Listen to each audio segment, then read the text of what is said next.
আল্লাহ তাআলা আজীবন আপনার জন্য অপেক্ষা করেন। আল্লাহ তাআলা প্রতিদিন সকালবেলায় তার রহমতের হাতকে একবার বিছায়া দেন। রাতের বেলা যারা ভুল করেছে, গুনাহ করেছে, তারা যেন ফিরে আসে, তওবা করে। আবার রাতের বেলা আল্লাহ তাআলা রহমতের একটা হাতকে বিছায়া দেন, দিনের বেলায় 12 ঘন্টায় যে গুনাহ করেছে সে যেন ক্ষমা করে চাইতে পারে। কোন মানুষ আছে আপনার আমার জন্য? আমরা প্রবাসে থাকি, অনেক সময় দেখা যাচ্ছে বিভিন্ন কারণে আমরা ফ্যামিলির সাথে যোগাযোগ রাখি না। 10 বছর ফ্যামিলির সাথে যোগাযোগ নেই, 5 বছর ফ্যামিলির সাথে যোগাযোগ নেই। এরপরে যখন তার লাশ নেওয়ার কথা বলা হয়, ফ্যামিলি বলে আমাদের সাথে যোগাযোগ ছিল না, আমরা লাশ নিতে পারবো না।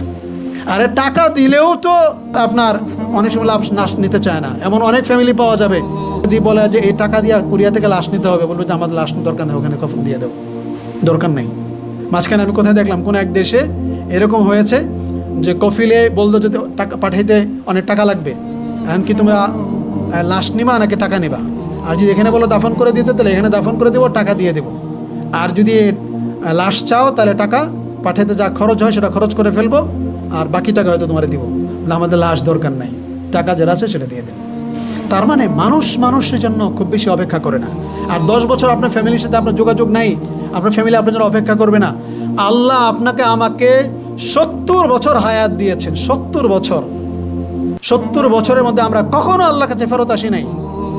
আল্লাহ তাআলা বলেন, আল্লাহ বান্দার তওবার জন্য অপেক্ষায় থাকে ততক্ষণ পর্যন্ত যতক্ষণ পর্যন্ত তার মৃত্যুর যন্ত্রণা শুরু না হয়। মা লাম ইউগারগির, গারগারা ইউগারগির হলো ওই যে মৃত্যু যন্ত্রণা যেটা শুরু হয়। দুই জীবনের সন্ধিক্ষণে আখিরাতের বিসর্জন সামনে চলে আসে, ওই মুহূর্তে সবাই মুমিন। ওই সময়ের আগ পর্যন্ত আল্লাহ তাআলা আপনার তওবা কবুল করেন। মানেটা কি? ওই সময়ের আগ পর্যন্ত আল্লাহ তাআলা আপনার ইন্তজারে থাকেন, আপনি কখন ফেরত আসবেন। সন্ধ্যাবেলায় একটা কুকুর সারাদিন বাইরে থাকে, সেও সন্ধ্যাবেলা তার বাড়ির দিকে ঘুরে যায়। একটা মুরগি, সেও সন্ধ্যা হলে তার বাসার দিকে ফেরত যায়।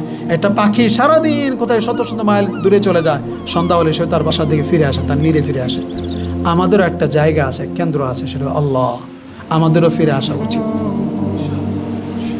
আমাদেরও হিসাব করা উচিত, নিজেকে বলা উচিত যে এবার অন্তত থামা উচিত, এবার অন্তত নিজের জীবনে একটা ভাঙচুর চালানো উচিত, এবার অন্তত জীবনের প্যাটার্নটা চেঞ্জ করা উচিত, গতিমুখ চেঞ্জ করা উচিত।